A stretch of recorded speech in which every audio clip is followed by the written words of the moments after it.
ওই গুড্ডুকে নিয়ে আমরা 4-5 জন বন্ধু মিলে ওপারে গেছিলাম।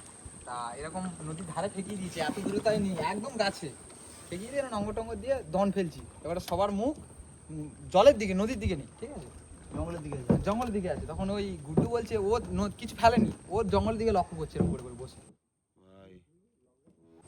বলছে হলুদ মতো কি একটা পা দেখা যাচ্ছে। কি বলিস রে? হ্যাঁ, কি এসে দাঁড়িয়ে আছে জঙ্গলের ভেতরে। তখন আমি যখন দেখি তখন দেখছি একদম ও এসে দাঁড়িয়েছে, স্টেপ নিয়েছে।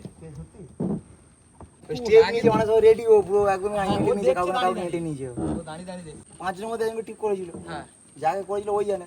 সঙ্গে সঙ্গে আমি বলি, ওখানে থাকবো না, ওপারে চল, সঙ্গে সঙ্গে ওপারে চলে গেছে। টার্গেট করে, ওটাই বলছি, টার্গেট করবে, নজনকে ছেড়ে দেবে, ওই যাকে ধরবে তাকেই ধরবে, নাহলে আর ধরবে না। টার্গেট করবে।